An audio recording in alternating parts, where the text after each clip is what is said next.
Hi, I'm Scott Youngman. I'm the Enlist Field Specialist, and today we're going to talk about symptomology in soybeans, specifically symptomology from the Group 4 dicamba and 2,4-D, in this case 2,4-D choline with Enlist.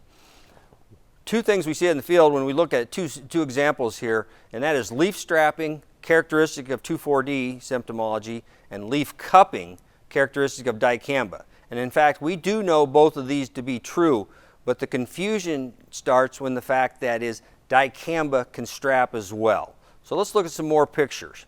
And here's 2,4-D injury on soybeans. We see some callousness on the stems, but take your eyes to the strapping you see on those leaves. That's 2,4-D.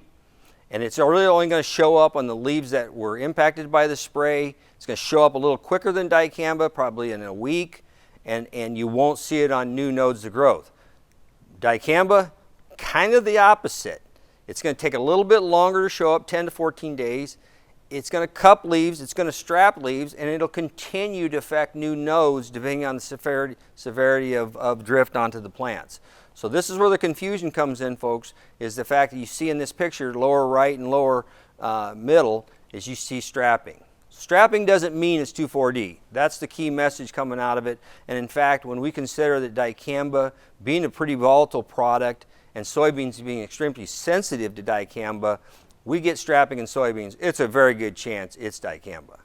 So here was a photo last summer. We had dicamba used in corn. This is a problem. It continues to be a problem because these are unsafened dicamba products that are being used there. There can be a lot of volatility. That first row of beans there, that first plot, E3s, not looking so good. The Extend Flex, looking pretty good, aren't they? Classic dicamba volatilization. I pulled some leaves out of that plot. You see the classic strapping. Oh, 2,4-D, right? In fact, that's why I got called to this plot. No, this was dicamba. It was clearly dicamba coming out of that corn, and one could get confused looking at the symptomology. So again, the lesson is strapping could mean dicamba.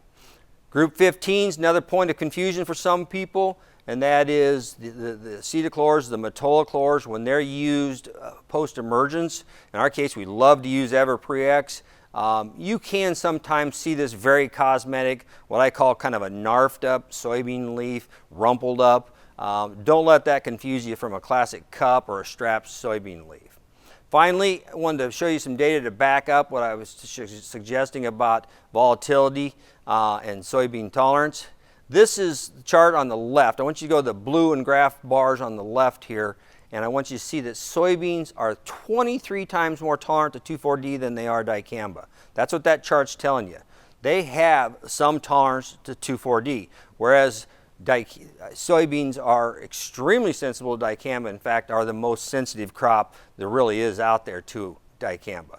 That's not good for them. The other thing, 2,4-D is 98% less volatile than dicamba. On an acid-to-acid basis, it's 236 times less volatile. And so if we take a product like dicamba that's volatile and somewhat volatile at least, and soybeans are very sensitive to it, we can expect to see some symptomologies around those fields, right, from dicamba movement. So I hope this helps. If you have more questions, get a hold of one of your Enlist Field Specialists, but you can always go to enlist.com and you'll find all the resources there that you need to take this to another level. Thank you.